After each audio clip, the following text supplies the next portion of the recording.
मेरी class 9th के students, आज हम आपके साथ चैप्टर 3 का पार्ट 6 वीडियो शेयर कर रहे हैं। हमारे बहुत सारे वीडियो आपको मिलेंगे और उनको आप अगर क्रम से देखेंगे तो आपको केमिस्ट्री बहुत आसान लगेगी। आज का हमारा टॉपिक है एटॉमिक मास। एटॉमिक मास यानी एटम का मास, मतलब एक एटम का मास। एटम के मास को हम किस यूनिट से नापते हैं? AMU, atomic mass unit. इसको क्या बोलते हैं? Atomic mass unit. ये एटॉमिक मास यूनिट क्या होता है? कार्बन का जो C12 आइसोटॉप है उसके एटम के वेट मास का 12वां हिस्सा, जो C12 एटम है उसका जो मास है उसको 1/12 कर दें तो 1 AMU आएगा। जैसे हाइड्रोजन का एटॉमिक मास 1 है। हमने यहाँ पर पीरियोडिक टेबल के 1 से लेके 20 तक के एलिमेंट बताने का कोशिश करेंगे, पर अभी हमने वही एलिमेंट्स लिखे जो आपको ज़्यादा काम आते हैं। जैसे हाइड्रोजन का 1, कार्बन का 12, नाइट्रोजन का 14, ऑक्सीजन का 16, सोडियम का 23, मैग्नीशियम का 24, सल्फर का 32, क्लोरीन का 35.5, कैल्शियम का 4040। ये मेन एलिमेंट्स हैं जिनके आपको मास याद रखने हैं, पर धीरे धीरे याद होते जाएंगे। कई बार तो एग्ज़ाम में दे देता है, पर कई बार वो एग्ज़ाम में नहीं देता, इसलिए आप धीरे धीरे प्रैक्टिस करते रहिए। अब कोई भी एलिमेंट का अगर सिंबल लिखना है, जो हमने पहले पढ़े थे, जैसे C लिखा कार्बन का सिंबल, उस सिंबल के नीचे जो संख्या होती है वो प्रोटॉन का नंबर बताती है, जिसको हम एटॉमिक नंबर कहते हैं, या इलेक्ट्रॉन का नंबर बताती है। लेकिन न्यूट्रल एटम है, नेगेटिव या पॉजिटिव आयन में नहीं, न्यूट्रल एटम में जो इलेक्ट्रॉन है वो या जो प्रोटॉन है उसको हम कहते हैं एटॉमिक नंबर। और वो सिंबल के नीचे सब स्क्रिप्ट के रूप में लिखा जाता है।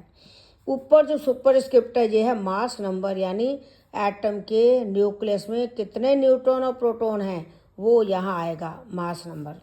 मास नंबर का मतलब number of neutron plus number of proton. अब 1 AMU को हम 1.6 × 10⁻⁻24 ग्राम लिखते हैं। एटॉमिक मास किसकी वजह से होता है? न्यूट्रॉन प्रोटॉन की वजह से, क्योंकि इलेक्ट्रॉन का मास तो नेग्लिजिबल है। ये जो न्यूट्रॉन प्रोटॉन है ये न्यूक्लियस के अंदर होते हैं, इनको न्यूक्लियॉन्स कहते हैं। न्यूक्लियॉन्स, न्यूक्ली का मतलब न्यूक्लियस, ऑन का मतलब पार्टिकल। ये पार्टिकल न्यूक्लियस के अंदर होते हैं, जो बहुत इंपॉर्टेंट है, एग्जाम में पूछा जाता है।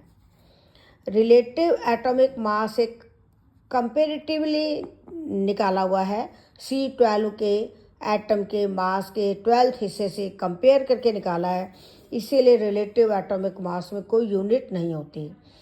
अब ये रिलेटिव एटॉमिक मास ऑक्सीजन का मैंने आपको 16 बताया, कार्बन का 12, सल्फर का 32, नाइट्रोजन का 14। ये ध्यान देना एटॉमिक मास है, एक एटम का मास। एटम का जो मास है वो ज़्यादातर न्यूट्रॉन और प्रोटॉन के नंबर के सम के बराबर होता है, जो न्यूक्लियस के अंदर होते हैं। लेकिन कुछ का एटॉमिक वेट फ्रैक्शनल भी होता है, वो हम अगली टर्न पे बताएंगे। ऑक्सीजन में अगर मैंने लिखा 16 AMU, यानी ऑक्सीजन के एक एटम का मास है 16 AMU। अगर मैंने इसको 16 ग्राम लिखा तो 1 मोल ऑक्सीजन एटम का मास होगा। मोल का मतलब जैसे अपन 1 डजन कहते हैं तो 1 डजन में 12 होता है, ऐसे केमिस्ट्री में हम 1 मोल लिखेंगे तो 1 मोल में 6.02 × 10⁻23 एटम्स होंगे।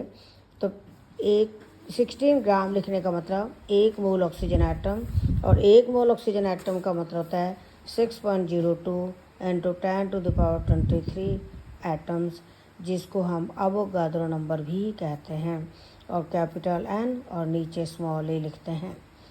ऑक्सीजन गैस जो है वो डाई एटॉमिक होती है, O2 लिखते हैं, यानी एक मॉलिक्यूल में 2 एटम होते हैं, इसीलिए उसका जो एटॉमिक मास है वो हम 32 लिखेंगे। तो अगर 32 AMU लिखा तो 1 मॉलिक्यूल माना जाएगा। 32 ग्राम लिखा तो 1 मोल माना जाएगा।